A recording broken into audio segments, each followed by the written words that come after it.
was like, whoa.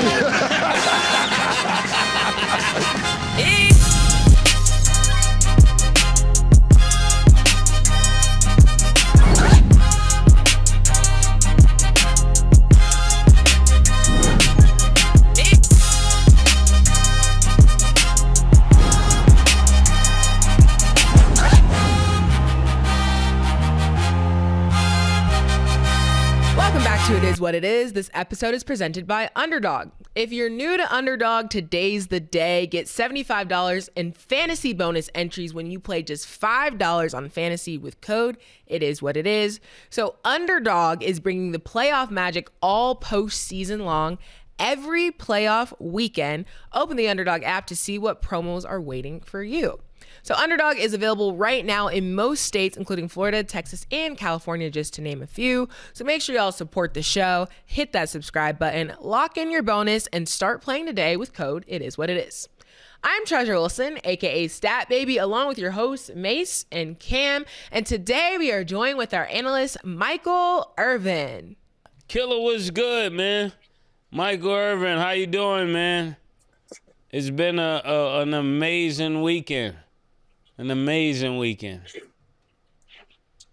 Are you referring to me? Because Cam's asking, are you referring to him? Because I don't know how his weekend has been, but my weekend's been outstanding. So I appreciate you acknowledging that.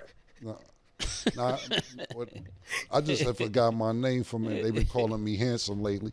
So I didn't know y'all was talking about me. I'm good, fellas. Y'all all right? Sorry about that. Wait, let me do that. My bad, man. I'm sorry about that. Hey, I forgot my name Cam, for let a me say quick one minute, thing. man. What's happening, Mike? How you, man? Hey, Cam, I'm doing well, man. Have you not seen that dude? This shit was funny. The dude that was on, he was like, somebody told me, I didn't know that two people was a twosome and three people was a threesome. And then he said a handsome is, nigga that use his hands sometimes, Oh, See okay. what I'm saying? Okay. Yeah, Mike. Yeah. He said they call That's a great one, Mike. Good Mike thing, in the White House. good thing, Mike in the White House. good thing no guys been calling me handsome. Good thing.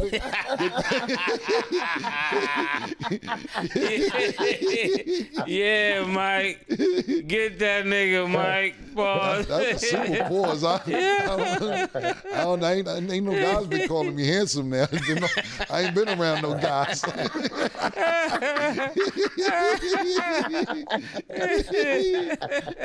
My bad, man. It's been a long weekend for me, man. But I'm doing good, everybody. It's good to see everybody doing good, man. Yeah, Mike. Hold them accountable, Mike. Yo. Jumping funny, boy. Well, happy to see everybody, but we got to talk about these games. The games came in hot with a lot of really close but good games. So we're going to start with the Eagles. The defending Super Bowl champs are out as the Eagles lost to the 49ers 23-19. So first, Mike, what was your opinion on the game? And then how does this loss make you view the Eagles? This is what I think keeps football pure when you see this. There is no question that everybody or anybody with an eye gate will sit and say, that's one of the most talented teams in the National Football League. How the hell did that team not be able to defend their championship? And we know how it is. We know what it is. It's not just about how talented you are. This is the ultimate team sport. You can have the greatest talent, but you're not playing together. You're not really together. You're talking about, oh no, you're together. You have problems and then you overcome, and you have problems. You say you overcome, but you never really overcame. And that's what happened. Here's the sadness of it. Philly, like I said, has the best talent. basically any team in the National Football League. San Fran was playing the third string team. Everybody's hurt on San Francisco 49ers. So this should have been an easy victory for Philadelphia, and instead, it's an agonizing defeat, sending them home and not a chance to defend their championship because all they talked about, oh, we'll be ready when the playoffs come. And it just goes to show this ain't something you can just flick on like a light switch. Well, you'll have time to go and work with that light switch because you're home with the light switch now. That's over. Yeah, this was a real heartbreaking loss for Philadelphia. I know they didn't expect to go out here. But when we look back at this season, we have to pay attention to the key moment, and that was A.J. Brown and the antics that he pulled on the sideline, the things that he was saying in the locker room. And as much as I don't want to put it on one player, pause, I have to because when you give a team 13 points in the fourth quarter, that's really just the breaking down of a mental. And when you break down mentally, it's because you're no longer playing for each other. And when teams have been this disgruntled, through the playoffs and a little bit through the season, it's hard to find that wherewithal to fight for each other and to win those plays, play by play.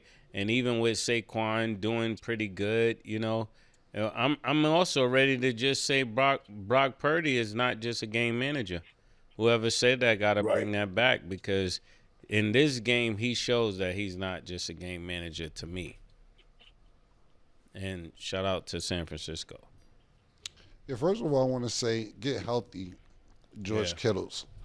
Over the holidays, I actually had liquid in my Achilles, and that shit, I couldn't walk for like 4 days. So I was like, damn, niggas who tear their Achilles or sprain that shit is some serious shit. I was fucked up for like 4 or 5 days because I had some fluid in my shit. So he's been playing with injury all year. So Kittles, I'm a big fan of his because he plays through injury as much as he can. So I want to give a big shout out to him. But look, Mace alluded to it. This has been going on with AJ since last season. Not even this season. This season is just overloaded. He's always open. He says he's always open, but you're dropping the ball. We can't even really blame this on Jalen Hurts. You asked for the ball. You got the ball 2 times, or at least it might have been 3. I may have missed at least 2 times, and you dropped them to make the plays for y'all possibly to win the game. You're doing commercials. You're always open. When I looked at this commercial, he has a commercial. He's running on the treadmill saying, I'm always open. I didn't even like that commercial because to me, it was a shot at Jalen Hurts to say he's not always open. Now, I could be digging too much into it saying, look, this is marketing for whatever commercial that was. But I'm just telling you as a football fan, I'm like, yo, I don't think this is time to make that type of commercial being that you're not on the same page with your quarterback or maybe the organization for that fact. But this is solely to me on A.J. Brown, not just the stuff that Mace alluded to. You had opportunities to catch the ball, and you dropped the ball in key moments. Even to the point where the coach runs down on you because you act like he dropped the ball. Get into an argument with the coach. Coach runs down 20 yards down the sidelines to get in your face and be like, nigga, I ain't dropped the ball. Fuck you talking about? Now y'all are going back and forth on the sideline. This is just all the stuff that Mace kind of alluded to the season, and you too, Mike, to where it hasn't been on the same page. Talent-wise, you're correct. On paper, you look at the team and say, God damn, these niggas should win the Super Bowl. But it's not meshing. Sometimes you have the best talent, and it doesn't mesh. We alluded to this on other shows to where we see NBA teams try to put good teams together, and it just doesn't work because you're trying to say, okay, we're going to stack the teams. We're going to have the best team, and it doesn't work. This isn't baseball. Sometimes it doesn't work in baseball, too, but there's no salary cap in baseball. I remember the Yankees used to cheat and do it and say, yo, we're going to pay Derek Jeter, not get him because he's a lifetime Yankee. Pay Derek Jeter this amount. Go get Alex Rodriguez. The Los Angeles Dodgers are actually doing that now with their players. They're stacking up paying everybody $1 billion. You can't do that in football because of salary caps and basketball as well.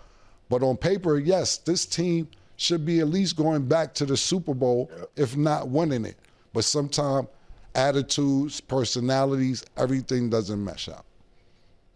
So you brought. And you know Oh, what, go ahead, Mike. Kevin, because this is what's going to happen. Now, all of your priors have to come up.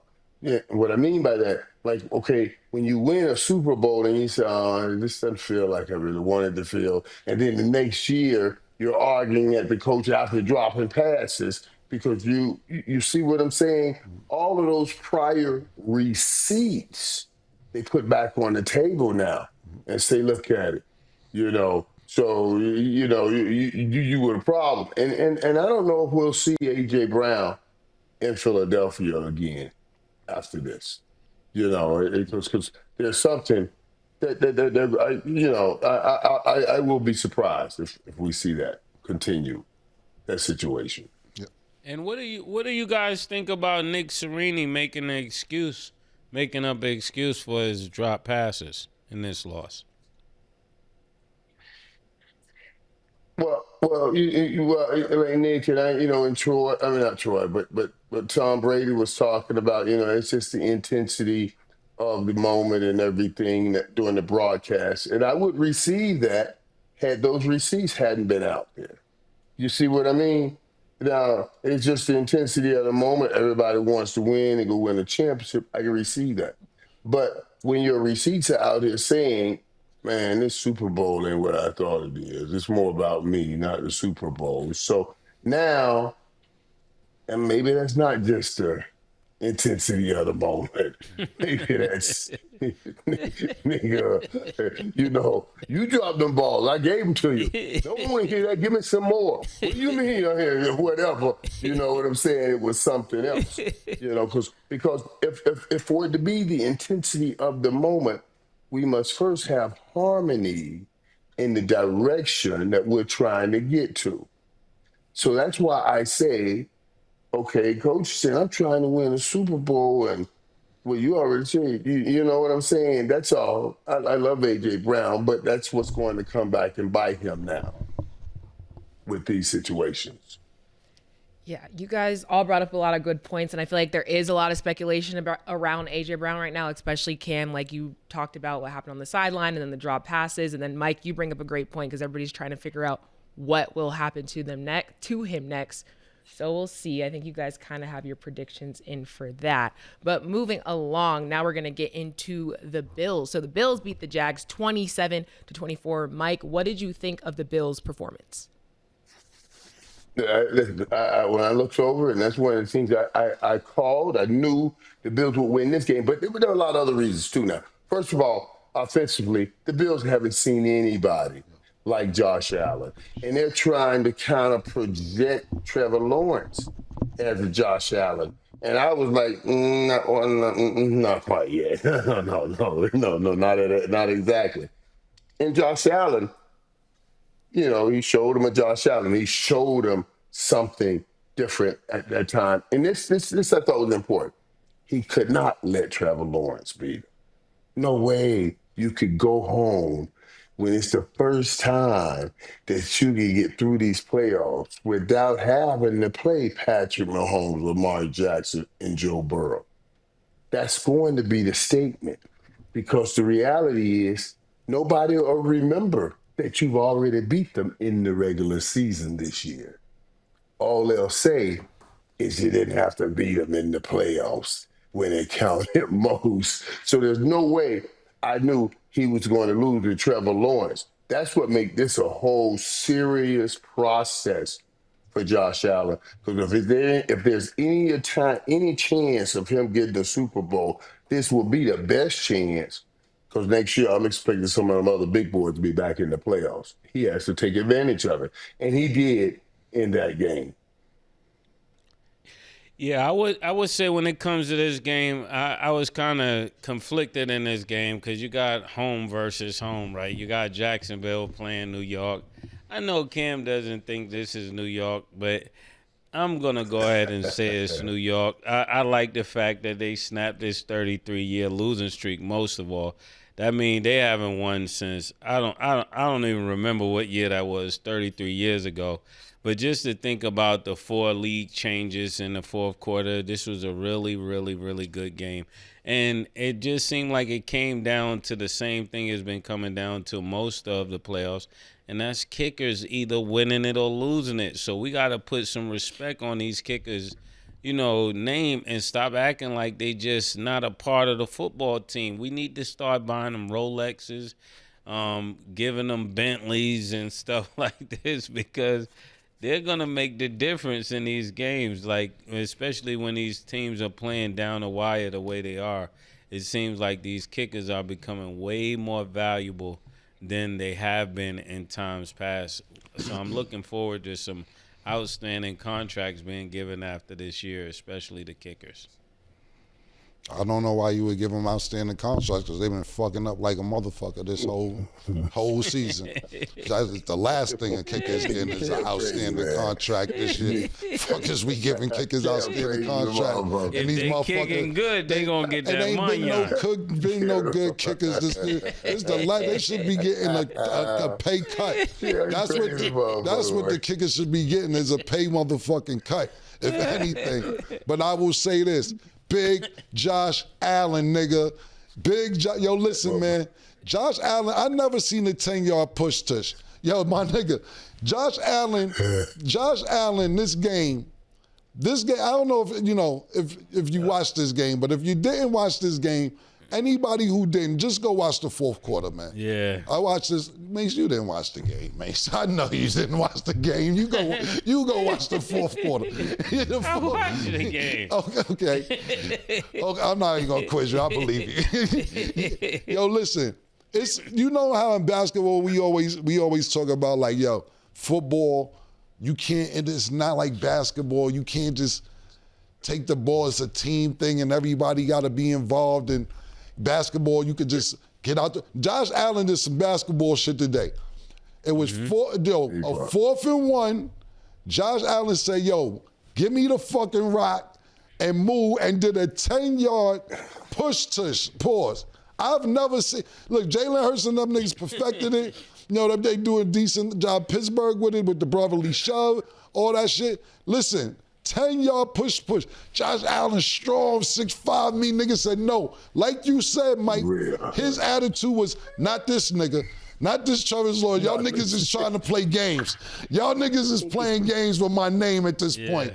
Y'all are playing games with my name. Move out my way. Move, nigga.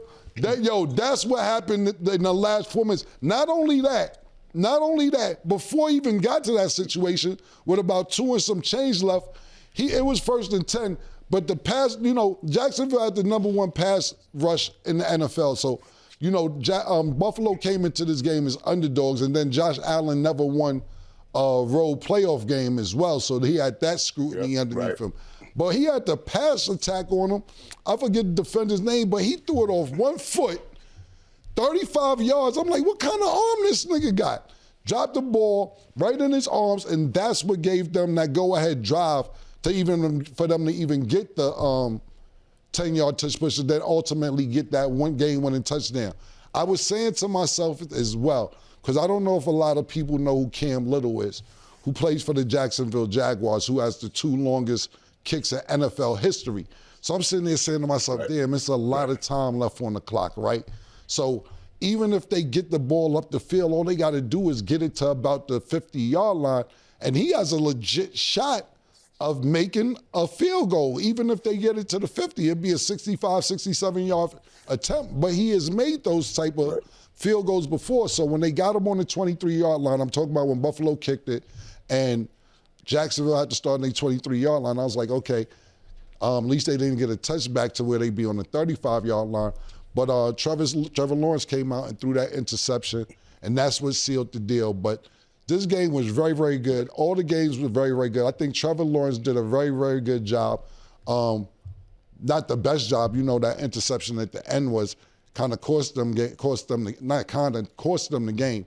Because when you got Cam Little as your kicker, you got a chance with that time left. So that's what I was saying to myself. I said, this shit might go into overtime. All they got to do is get to the 50-yard line. But big Josh Allen, nigga, was not having it. I never seen this in football when niggas said, move out my way. I'm not playing with niggas. And he was getting beat up too. Twisted ankle, falling down. He got hammered that game, pause. But went in the 10. He had to go in the 10. Yes, he had to go in the 10 to get a concussion checked out. They messed him up. Yeah, but he wasn't having it. He wasn't having it. So congratulations to the. Yeah, he was not having it, man. I was watching that shit and I said, yo, this nigga on some move, nigga. I'm not playing with niggas. But to your point, Mike, it was like we talked about it last week. It was people who were saying that they possibly would take Trevor Lawrence right now, over Josh Allen, and I was on the same type of time you was on, Mike. Like, yo, y'all got to hold the fuck up, calm down.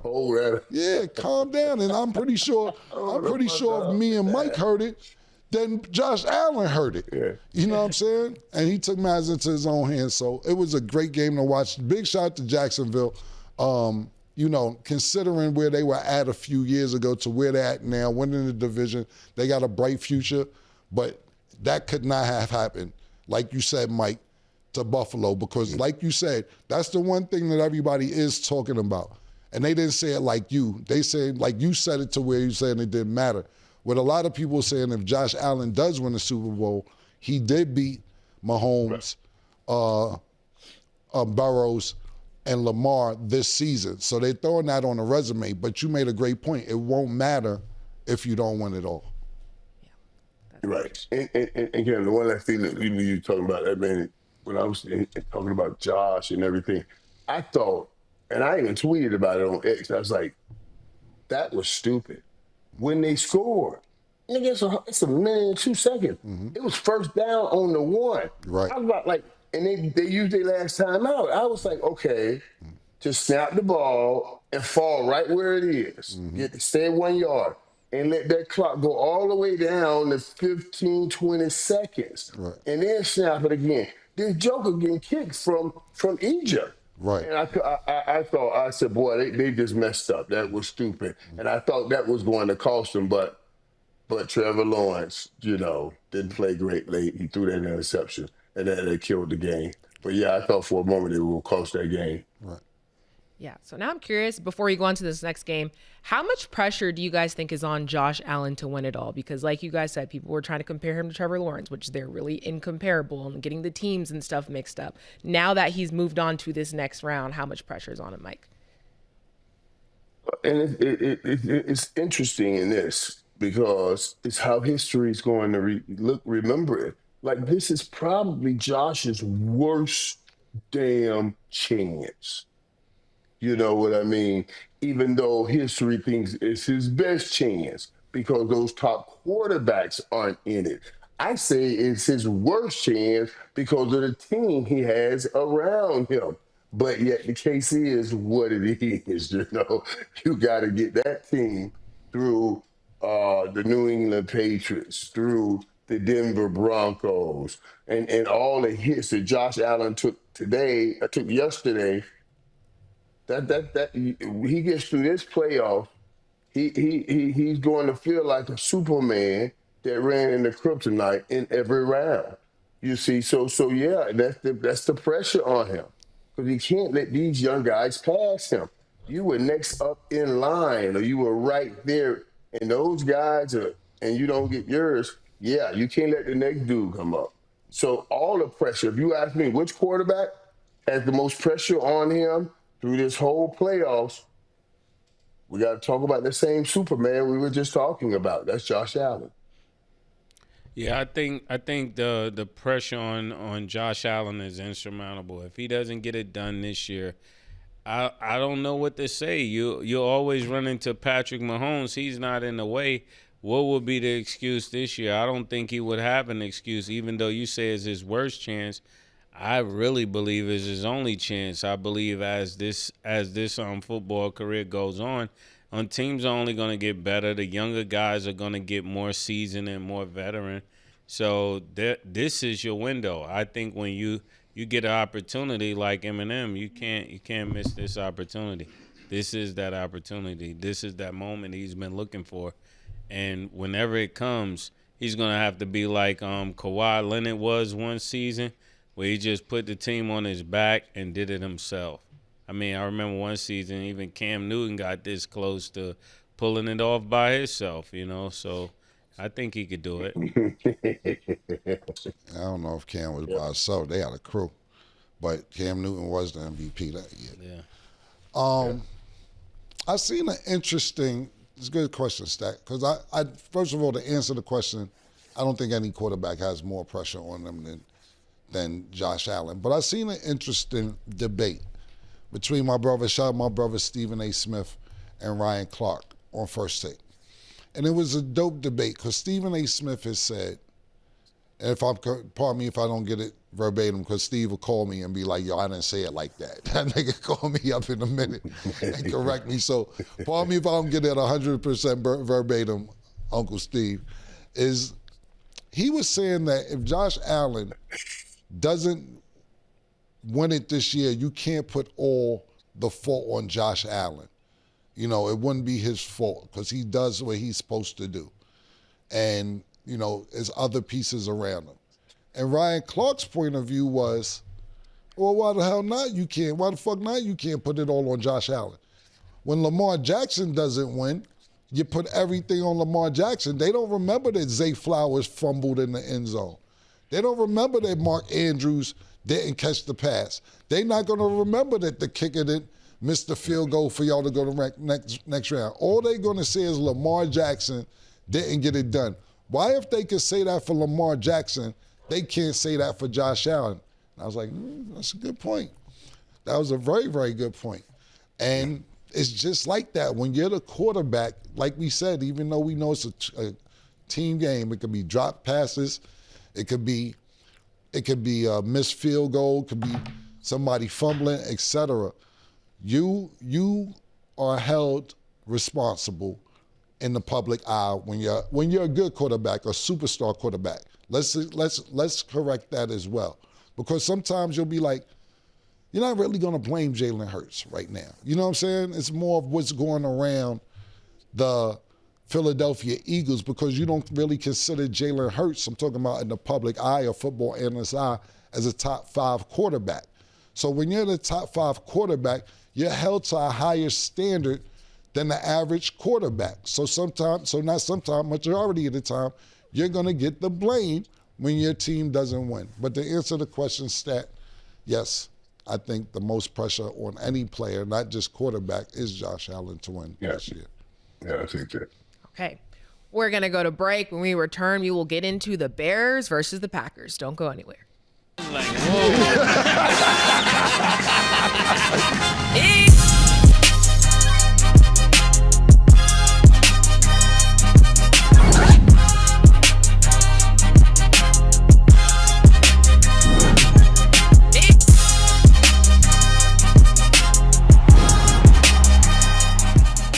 Welcome back. Now let's get into our underdog picks of the day. Tonight, the Steelers will play the Texans. Underdog has Aaron Rodgers at 204.5 passing yards. Do you have him higher or lower, Mace? I'm going higher.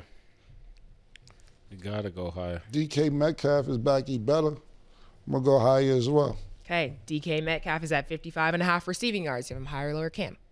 Go higher. Yeah, let's go higher.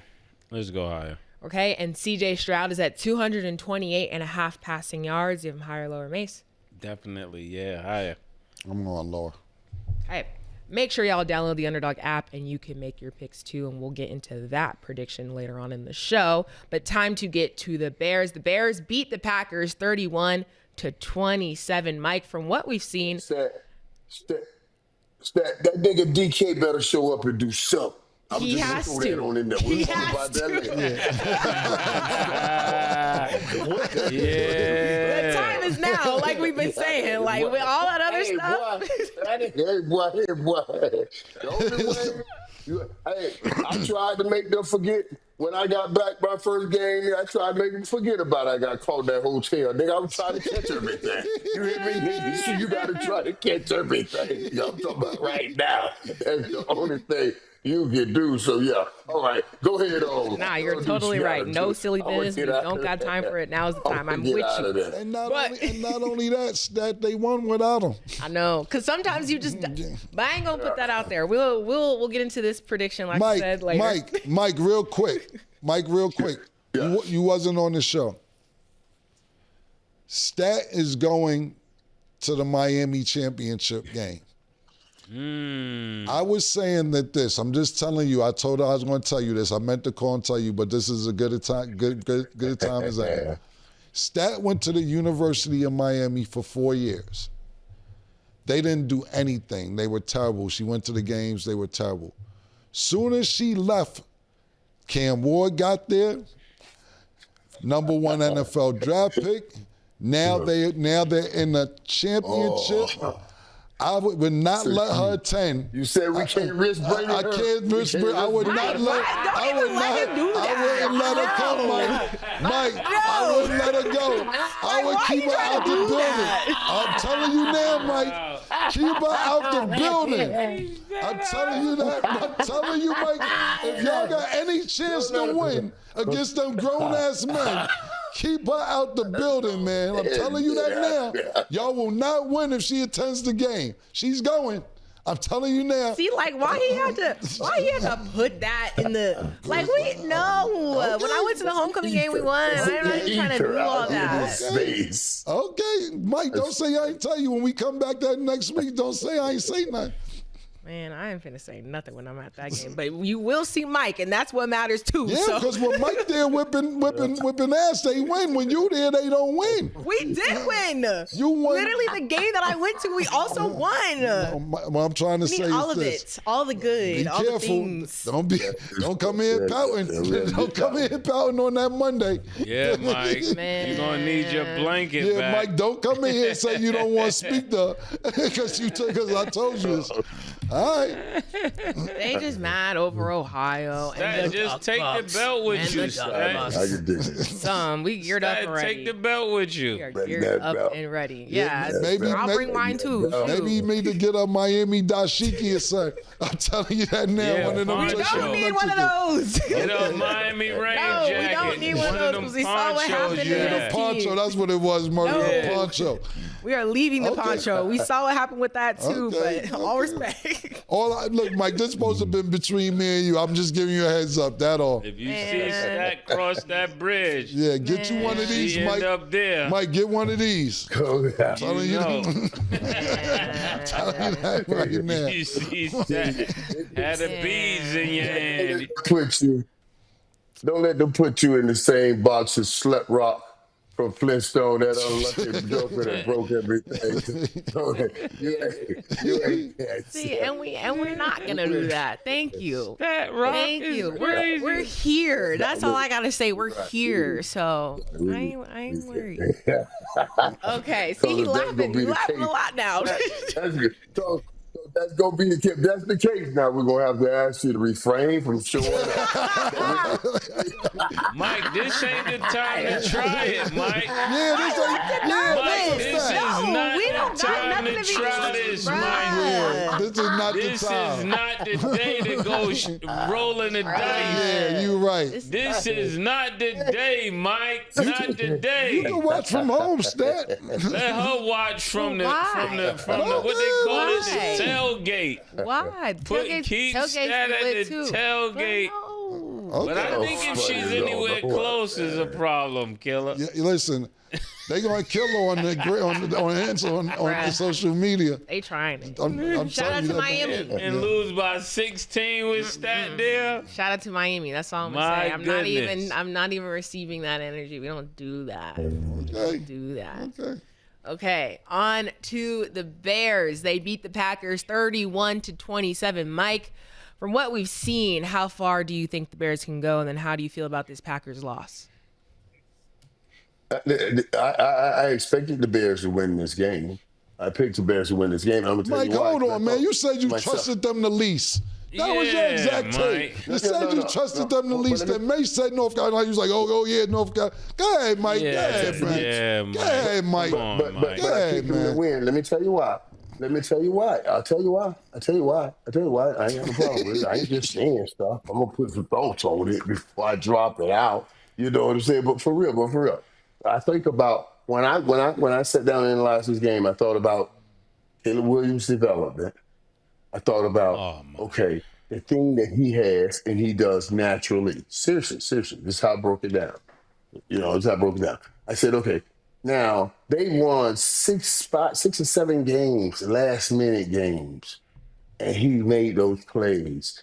A couple weeks ago, did the same thing to Green Bay, making that long throw to DJ Moore. Dude, do you not understand how lifted Chicago is right now? And when you win 6-7 games, when you take your black blood in the club, boy, everybody telling you the man, you won with the last minute. You did it, boy, you won the last minute. Nigga, you feel like a king. You feel like a king. Caleb Williams got addicted to that feeling. So now what happens, and it's cool, and he looked for that feeling. Now that's the one thing young quarterbacks run from, those pressure moments, big moments in every game in the playoffs. Look at every game today. It's going to come down to those moments. I said this, I'll take Chicago because of one reason. Green Bay doesn't have number one anymore. In the game that Green Bay beat Chicago, Michael Parsons tackled Caleb Williams late in the game to win the game. You don't have Michael Parsons to chase him down. And now you got this joker who's waiting on the most pressure moments to show to his city he's a hero. He's got addicted to that feeling. So that's what games are going to come down to. And he did it again when Jordan Love fell in the end. That's why I took Chicago, because Green Bay didn't have number one to chase that dude down when he back over it. My. Now he's back in Chicago right now. Everybody's saying, boy, you the hero. You the hero. That stuff's addictive. It's as addictive as anything. I was going to say cocaine, but I thought that might be too far. But you know what I'm saying? I just left that alone. Leave that alone, Mike. I just left it alone. I don't need nobody messing with me every time I take off my belt. You know what I'm saying? Yo, Mike, that would have been crazy. You just said that. You'd have been viral all morning. Listen, Mike. Right. Mike, I don't see how you switch up so fast. I thought I have the potential to pivot. You should be on a show called The Pivot, Mike. The way you switch and say that this is now not your team, but you now it's addictive to win, and it's as addictive as cocaine, Mike. He does. That was a great spin, Mike. You said this was a team you trusted the least, and when I look at this game, of course you could look at that when they scoring 25 points in the fourth quarter. That's pretty much almost like an MVP quarter that he has. I wouldn't say a game, but that quarter made him look like he may come back next year and feel like it's his league. But I knew they would win this, but I want to talk about what Lil Wayne said. Lil Wayne said that he's disgusted because he don't know how his team could lose to a guy with his nails painted. But, this is the culture we're in today. It's a new day. And shout out to Lil Wayne, but it's a new day. The Green Bay had to go home. They got to go home.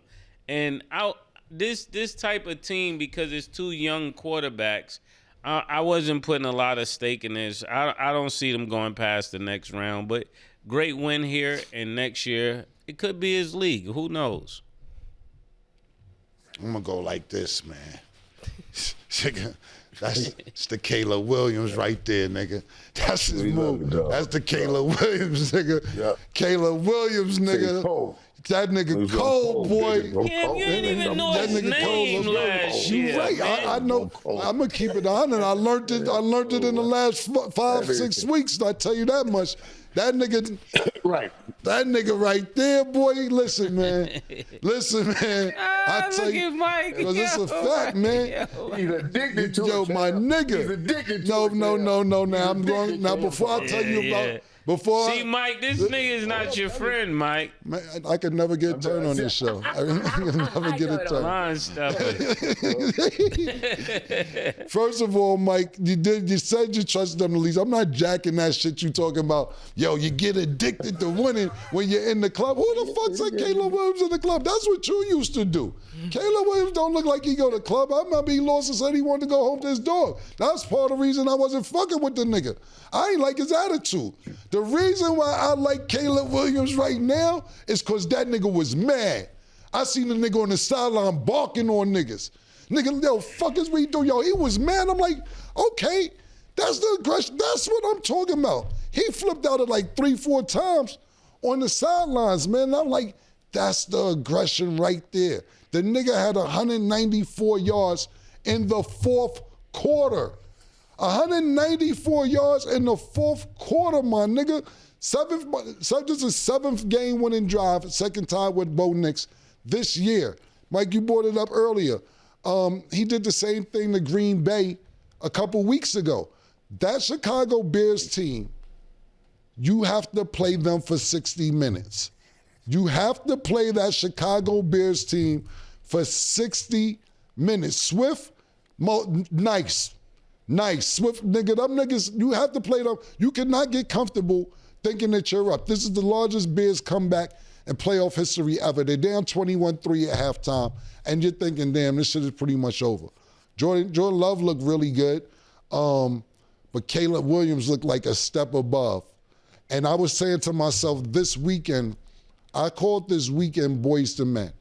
I said this weekend is where the boys turned into men, win or lose, because if we got time, I'm pretty sure we'll get to that game. But Bryce Young looked decent. He looked really, really good in a losing effort. To me, Justin, now I ain't gonna count Justin Herbert. He's been around a little longer. But even though he played good, Trevor Lawrence had the worst game out of all the young new quarterbacks that played this weekend. But Caleb Williams, bad motherfucker, man. Bad motherfucker. And then after the game, very poised,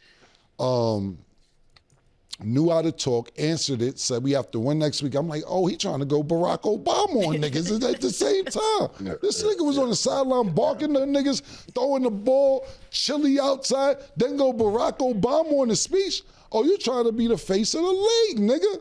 Now look, I seen people in the crowd doing this with their nails. I seen the audience doing this. Right, they don't care about the nails. Let me tell you something, Stat. I know we getting on the nails and everything else. No, you're good. Yeah, no, I'm just telling you because you approve of it, and I'm not necessarily saying I do. But winning solves a lot of shit. I'm not saying, when you win, niggas is not gonna care. They not gonna notice about your nails. They not gonna care about your nails if you're a Chicago Bears fan. I'm talking about. That's why Lil Wayne tweeted that, because his team lost. Winning solves a lot of shit. I'm telling you, the Chicago Bear fan base will not motherfucking care what color his nails is if he delivers a Super Bowl. These aren't the bad news Bears. These are the brand new Bears. Them motherfuckers look good. Congratulations, Caleb Williams. I was very impressed because I seen a football player that was upset when they wasn't doing good. I usually just see the depressed Caleb Williams, and maybe they don't show you on the sidelines a lot after the games, and you're like, I just want to go on my door. I seen a nigga who was upset and had an attitude and didn't let his team down and said, I'm going to go win this game. Pump faked on the side to threw that dime at the end. 4th and 8, you think the season's over on 4th and 8. He drops a dime again to get them inside the Green Bay territory. He did it all. 194 yards in the fourth quarter is amazing. I know I've been on you for the last 2-3 years. Salute, nigga. Welcome. You made it, nigga. You made it. That's crazy, Cam. No, Mike. If he think that Caleb Williams is gonna let Cam slide after all of these years, and now he salute all of this, the nails. No, Cam, it doesn't work like that. I don't give a fuck about a nigga being my friend. I'm telling you, I'm an analyst and analyze what I see. I'm not here to make friends with none of these niggas. I'm here to tell you what I see. If Caleb Williams see me and walk right past me, I could care less. But I respect him on what he did in the playoffs yesterday, because what he did was get the Bears their first win in 15 years. Yeah. The Bears haven't won in 15 years. You get 194 yards. You're dropping dimes. Your season's on the line with a 4th and 8. You throw it off your back foot, drop a dime, and then you throw a touchdown. You got to finish the job. Listen, man, I got to call it like I see it. If I see a nigga after the game saying, I just want to get home to my dogs, I'm going to talk about it. Then I'm going to say something about his nails because you're not winning. Then if I see a nigga saying, nigga, fuck that, we can't lose. We ain't going to let these niggas lose. Fuck is you talking about? I'm going to talk about that. I'm not here to make friends with nobody. I'm not here to, this is not what I'm here to do. I'm here to do a job. Now, if I could be friends with some of these players and they're not so sensitive when I'm making takes, I would love to make friends. I'm not here to be anybody's enemy as well. But I do have a job to do. Now, what I will say is this in closing. This could be a great rivalry. When we talk about Green Bay and we talk about Chicago in division, this was the 3rd time that they met. And Green Bay led all this time. The last 2 games, Chicago didn't lead on any snap of the game for 2 games straight. Green Bay led on every snap of the game until Chicago came back and took the lead. Not only that, you know what Caleb Williams did at the end of the game and Swift? They did their interview. You know what they had? On their head, pause. You know how Green Bay got the cheese? They had the cheese shredders. And was like, they shredding cheese. You think them Green Bay niggas ain't waiting for next year now? You think them niggas like, word? So niggas is shredding cheese? That's what you doing? Now, mind you, Chicago's coach and Matt LaFleur, they got beef. You see that handshake after the game, Mike? When niggas came on, he basically gave that nigga 5 and said, yo, go ahead, man. They don't fuck with each other. I don't know what's going to happen with Matt LaFleur moving forward, but I hope that Green Bay bring the nigga back just to be like, let's fuck them Chicago niggas. Because this could be rivalry. You got the cheesehead against the cheese shredders and 2 coaches that don't like each other. This is great for football. I like it when niggas don't necessarily like each other because you know it's intense and you know that the other nigga want to win. Because you know, what's his name? What's the Chicago's coach name? Ben Johnson. Johnson. I'm sorry, that's like Gordon. I'm thinking of fucking basketball player. Literally. Ben Johnson, when he got the job, he's like, man, fuck Green Bay. Fuck them niggas. And beat them niggas. And came over, and when nigga came to give him 5, he gave one. Man, go ahead, man. He ain't even look, nigga, went off and did up this. Listen, this is great for football. This is really great. I liked it. I loved the game. The last 2 times they played were really intense. And niggas genuinely, the coaches generally don't like each other. Cheeseheads against the cheese graters, shredders. Excellent shit, man. Yeah, this is definitely the best. It's great. It's one of the greatest rivalries. It's one of the greatest rivalries in the NFL anyway. Yeah. But what has happened here of late was, remember the Aaron Rodgers saying, I own you. So it tainted the rivalry because Aaron Rodgers whooped their ass all the time. And now they got their cheese grated head. That joke was funny. Yeah. You know what I mean? Like, those cheese grated. It was funny. But I'm telling you, Camp, like we were talking about, the whole team is like that. That's what makes Chicago. When I say I trust them the least, I trust them the least because playoff football is about being methodical and not making mistakes, not waiting to the end. Yeah. But the whole team has that hope in them. And I always say hope dictates effort. So even if you're down 18 points, they're still playing hard because they're used to and they know how they've done it before. So it gives them a certain confidence. But yeah, and this is what I want to bring up. The best thing I thought about Killa Williams over last year, what you were talking about, Cam, when he didn't get in guys' face. And I always say this, that's why it's best to have a young quarterback with a head coach that's the offensive coordinator. Yeah. Because if it's a young quarterback with a head coach that's a defensive coach, he never feels like it's his team. It's the defensive head coach's team.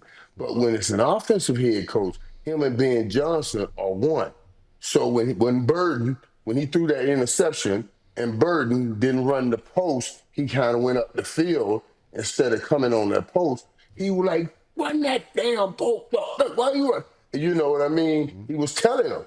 You can't be messing up like that. God darn it, I can't. You got me throwing these interceptions out here. People go thinking, but he wants to win.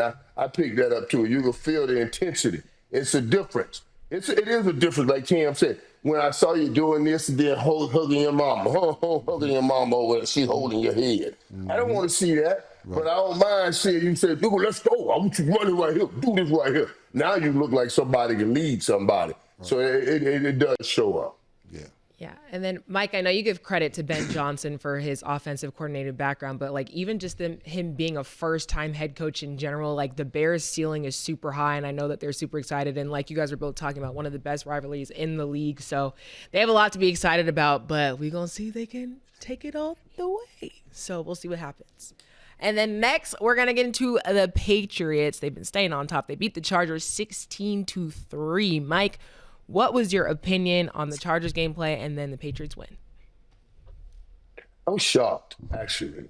I mean, I took the Patriots to win that game, but I was blown away with the Chargers' inability to handle that six-man rush when they blitzed them and blitzed Justin Herbert like that. He didn't get a chance to really do much in the passing game, and then he would take out and run. This is Jim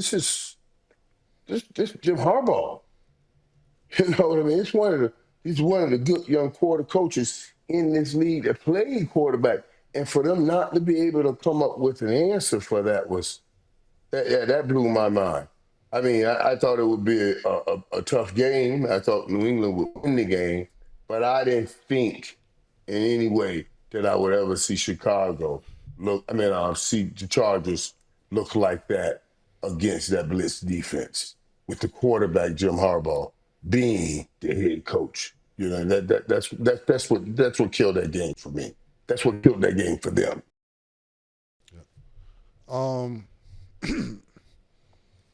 Well, first of all, I don't want to discredit either one of these teams' defenses because the game was basically a field goal game until the fourth quarter. Yeah. Everything was field goals. So you sit there and say, you know, to me this was it'd been so much magic the first, 4 games of the playoffs, 3 on Saturday, then the 2 Saturday. What was it? I don't remember 2 on Saturday. 2 Saturday, 3 Sunday. 3 Sunday, right. But anyway, this being the last game, it kind of was a downer to watch. But you don't want to discredit the defense at the same time. I thought that the Chargers' defense was really well, but the inability of the Patriots' defense was really well, but the inability of the Chargers to score, like Mike said. And you wasn't clear when you said it, but I know what you meant. Just for audience, for audience didn't know. Jim Harbaugh is a former quarterback. So what Mike was trying to say, so our audience knows, is that.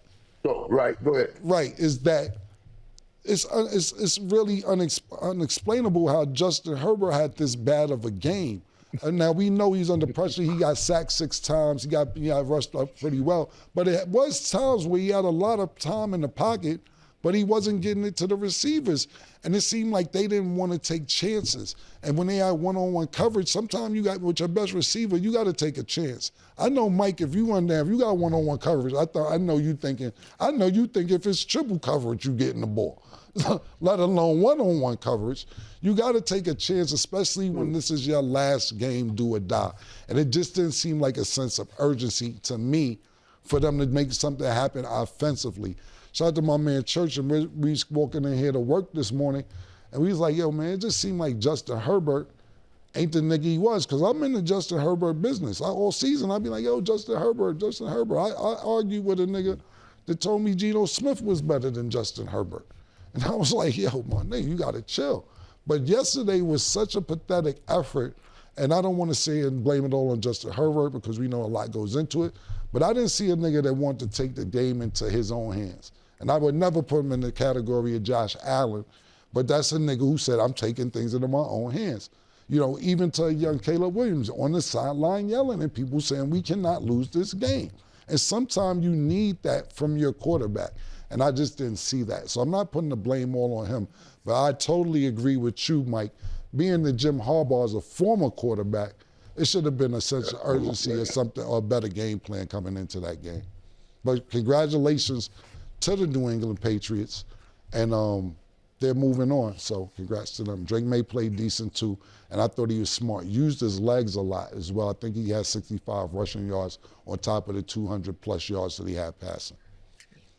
Okay, and then last game before we wrap, one of the earlier games, so the Panthers lost to the Rams 34-31. Mike, did any part of this game come as a surprise to you? And then how do you feel about the Rams win?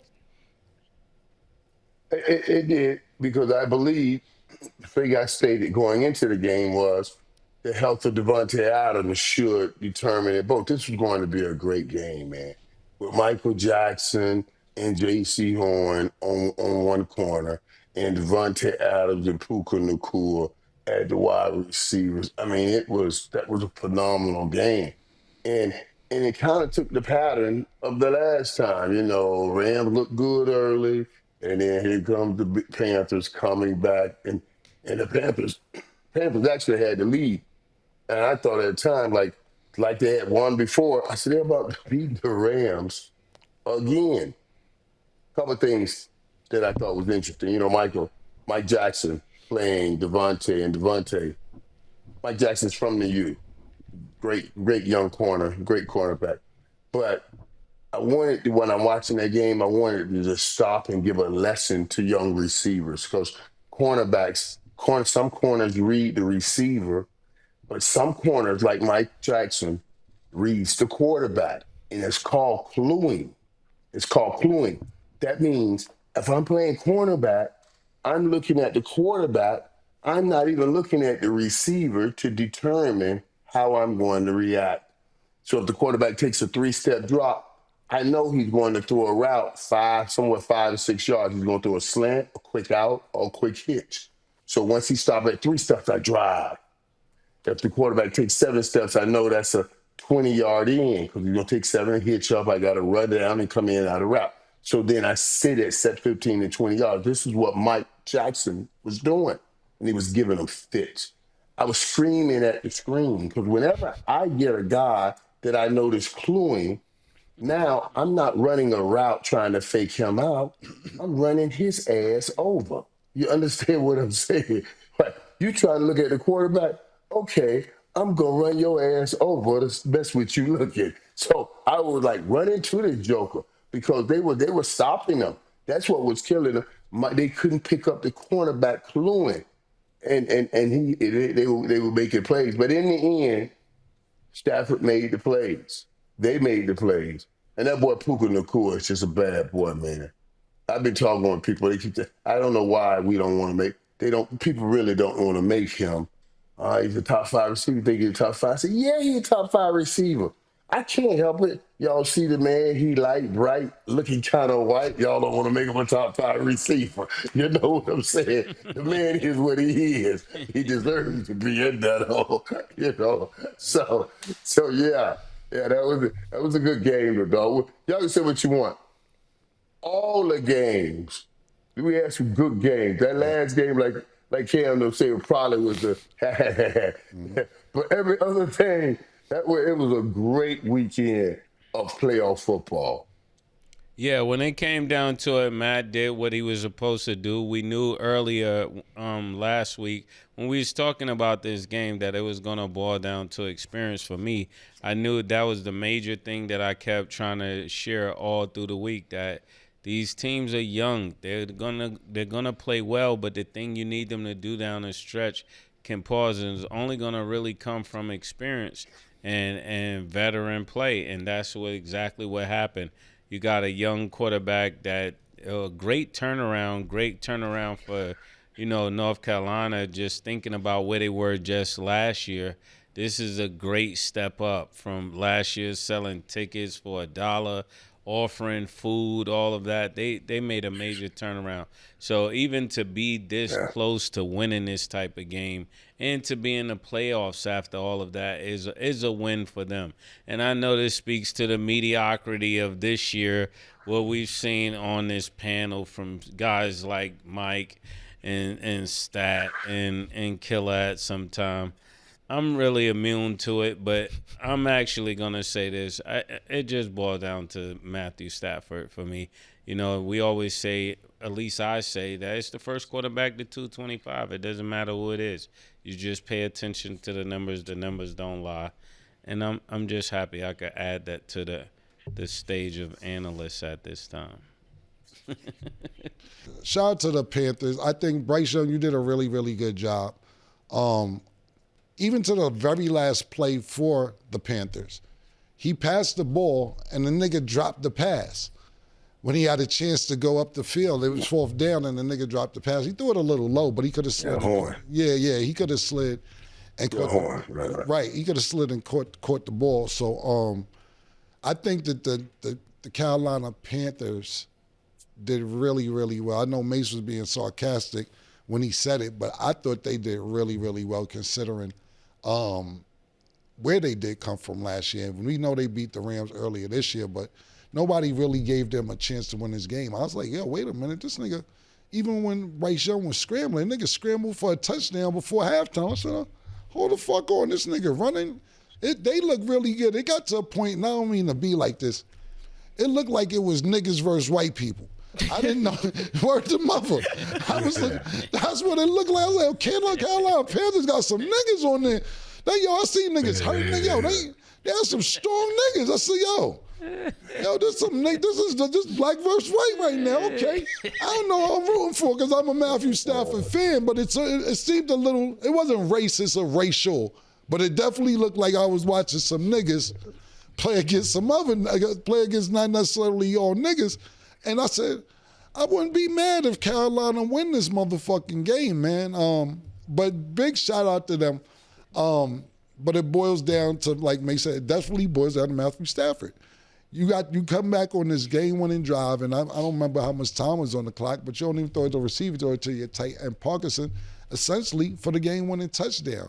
And like I said, Bryce Young had a chance to get the ball up the field, but I don't blame this on him. And that's why I said this weekend to me was boys to men, win, lose, or draw for some of these quarterbacks. And I thought all the new quarterbacks that got in their first-time playoff experience did a very, very good job, man. And that's why I said even earlier, as much as everybody loves Trevor Lawrence, he has a look, they won the division, so on and so forth. North Carolina, they got to the playoffs with an 8-9 record. I thought Bryce Young played very, very well for a debut, man. So congratulations to them. But you boy down to that motherfucking Matthew Stafford, man. And like you said, Mike, my man Pookie, Pookie and Matthew Stafford is a problem, man. And listen, Mike, I tried to argue with Mike about I tried to argue with Mike about week 4 with this shit. And I'm like, yo, niggas got rid of Cooper Cup. You like, Cam, you don't understand. They got a better nigga for cheap. I said, man, I don't want to hear all that shit, Mike. I don't want to hear. And as the weeks went on, and I'm seeing the catches he's making. It was some catches and before the season was over that didn't count. That he was, and I was like, yo, even if his foot was out of bounds, they should have let that count. That's how good he is. And to me, what you're saying, Mike, how some people don't want to put him in top 5 receivers, to me, it's not a better wide receiver this season than Puka Nacua, personally, my opinion. So congratulations to the Rams, but big congratulations as well to North Carolina. I thought you guys did really well. For sure. Overall, some really good games. Go ahead, Mike. What that catch Cam talking about? That catch that Puka made, that he was out of bounds, right? Yeah. With feet barely out of bounds. Yeah. That catch, in that catch that Malachi Tony made, where his foot was barely out of bounds. Right. The one he reached back. Right. Yeah. That catch, he's like, wait a minute. First of all, the catch we talk about with Puka, his feet was in bounds. They talking about he just didn't have control of the ball moving forward. We got to do something about that rule. God damn, yo. You want a nigga to be a ballerina, control, yo. The man was literally out of bounds, man. That was amazing. That was cold, man. Yeah, man. So Mike, they were cold. Mike, I concede. I understand why they got rid of Cooper Kupp. They bought in a nigga for cheap. They got one of them niggas. So yo, go get we be all right. Because you got to think about this as well. You know, we're not on part of the scouting team. We're not in practices. We're not there seeing what's going on, because it might have been a time when you're like, yo, you getting rid of Jimmy Garoppolo, you getting rid of this nigga. Who is Brock Purdy? You getting this? So y'all going with this? Trust me, nigga, we got something. We're not in those things. So when these teams make their decisions, they're not just irrational decisions. Right. They know things that we don't. Yeah. So I was just giving you your props, Mike. I get it now. I get it. Okay. In the comments down below, let us know which game shocked you the most. But that is all the time that we have for today. Mike, it's always a pleasure to have you on the show. It's always great to be on the show, especially when we playing in a championship game here in a week.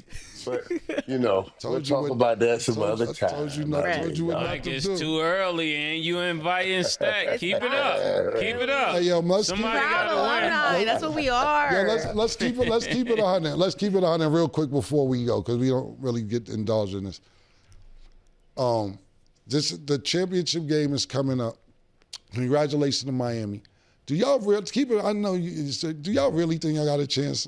Indiana. Let's get chime Okay, in. I just have to say something, Mike, then you can go. It's the way everybody counted us out versus Ohio State. I don't care what anybody else has to say anymore. No, I'm just asking At this that. Do point. you think Yes, you we think have a that- very valid chance because we're good. We're playing in Miami, and things happen. We've seen it time after time, week after week. But Mike, you already know. You already know, literally. So you can, Right. Well, Mike, you're going to and the need way your I try to share poncho, with Mike. you. You're going to Yeah, need your Mike, poncho. I want to hear what Mike has to say, because there's a real question. Now, I know y'all are homers and you got to go through this, but I want to hear a real analysis on what you think about this game coming up. And for real, a couple of things you said. First of all, Indiana has taken the route of we're going to keep guys a little bit longer so we have more mature guys. That's all cool. But this is the part that people are not grasping totally. Indiana's top player on offense and top player on defense from right here. So both of them are from Miami. They're from Miami. So when they were in high school around here and all of that around here, all them jokers we got were whooping their ass. You understand what I'm saying? That's why they happen to go to Indiana and they come to Miami. So I know they've been killing everybody else. But when they come back here, they're going to be playing, they're going to look at it and say, them niggas like us. Yes, we are. Because you come from here. You see what I'm saying? That's what that is, dude. Indiana got two of our, that turned out to be our best right now. But we got more than two. And we're going to show up and we'll see. And y'all said that every step of the way. This team ain't going to, boy, y'all got no chance on this team. You ain't got no chance on this team. You ain't got no chance on this team. And each week, you've seen me pull a belt to ass. So just stop it. And we'll see again when that red Indiana show up. At home, it's home. This is home. I'm just telling you, man. Oh, we got a chance. But I don't want everybody to say that. Keep saying what everybody's saying, because that's what makes the story great. When everybody says there is no hope, there is no way, and you win that day. Yeah, that's what makes it great. So it makes the story greater later. Keep saying that. In other words, y'all don't got no chance. Yeah, all that shit nigga. was for nothing, He said that nigga. about Y'all Nebraska, niggas dog. was gonna Nigga get said y'all ass all that win, shit. man. We got a chance. Yo, listen, He man. didn't say I we got gonna to win. He ain't say nothing. Say all that shit about. He ain't never say. We home. We home. The best players that pushed from here went there because they wasn't there. Mike, they 26 now. I'm telling you this now. Yeah, That nigga- Mike, put your that belt nigga in your leave the pants, 26, Mike. 27 now. Kurt Netty, to me, he understands. The coach for Indiana, to me, I'm telling you right now, I talked to him, shout out to my nigga Bub, who lives in Miami. We was actually talking. He's going to be the Nick Saban of this new era in Indiana because he understands how to recruit grown men. It's a loophole in college football right now. And until they fix the I'm with you. loophole, he understands what it's going to take to win and recruit. Gotta get the 5-star. There's no 5 stars on, like you said, there's no 5-star players on Indiana at all. You know how that shit go, Buffer? Yeah. Y'all niggas, y'all want to go over there? Yeah, we gonna get the dogs. And we gonna get, not only we gonna get dogs, we gonna get old niggas. They gonna fuck these young niggas up. Not saying Carson Beck ain't 92 years old. I'm just trying to say, I'm just trying to tell you. That kid, Signetti, Malachi's only 17 years old. That's 17 years old playing these niggas 26. And that's my point, Mike. That's what I'm saying. Whoop their butt. And listen, I know about him. He reclassified. He's supposed to be in high school right now. I understand what you're talking about, but it's boys against men. And I know one thing. What happens is when you're older, and you say, okay, I got another chance. I can't let these young niggas. This is my last chance. They got a bunch of chances. I'm going to hurt this young nigga. I'm going to hurt, and that's Indiana's mentality. This is my last chance. This nigga came back to get me. Nigga, please, nigga, I wish a 17-year-old would, nigga. I'm not saying he can't because that nigga nice. He not going to act like he ain't nice. But if you thinking this, I'm just giving you the inkling of what I'm saying. Beth, if you had 16 years in college, Mace left college. And I'm gonna leave it on this because we didn't have COVID years. We couldn't get hurt for 2-3 years and all this. Mace left college, and I'm being totally honest with you. Because a 28-year-old, who I don't know how it worked last year, was playing against him when he was 18, and Mace felt that it was just, Mace, how'd it go? Why'd you go back home? This is what I'm saying. Because you're not fully developed as a man. I think it was like 30 years old playing in college. No, he was like 28. Right. And I was 18, and I'm like, yo, how is this nigga playing? This nigga's like wild grown. Yeah, and you're not fully developed as a man at 18 years old. At 18 years old, you're not fully developed. That nigga Signetti, he got the loophole, and he's gonna be the next Nick Saban if niggas keep trying to recruit high school kids because he's going to get grown men, and he figured the loophole out. I don't know how they're gonna fix this loophole because now it's coming into basketball. Now niggas who in the G League about to go back to college and play college basketball because they never used their eligibility. So 25, and they can make 20, some money. So yeah, and they go now you can make money because of the NIL. So now you have 24, 25-year-olds that play professional basketball overseas or played in the G League who haven't played college basketball, haven't used all their eligibility, going back to play against 17, 18, and 19-year-old niggas. Mike, I wish you the best. I hope y'all win, but I'm just telling you. I think Alabama, what they had, 6 points? He's only receiving the good. Yeah. But I appreciate it. Yeah, Alabama has 6 points. But Stat, listen, with the first one we won in '83, there was a team came in here by the name of Nebraska Cornhuskers. They said this was the greatest team in the history of college football. They said it was going to run Miami. I'm just telling you history. So history repeats itself. It ain't like this is new. That's what I'm saying. They've been saying these things all along, and it still gets done. So let's see what happens. All right, we're going to see 1 week from today. 1 week from today. We'll see. My next episode, when you're back on, Mike, I don't know what it is, but we might have to do a little bet or something because time to time, week to week, something happens. So we got to think of what it would be. Whatever bet you want to make, guys. We got to think of what it would be because at this point, something's got to happen. I know what's going to happen. Everybody going to turn on you when they lose. No, I'm telling you that right now. Comments, to the game. Look, bruh, in the comments down below, if we do a bet, a work bet, let us know what y'all think it should be, what the loser should do. So think on that.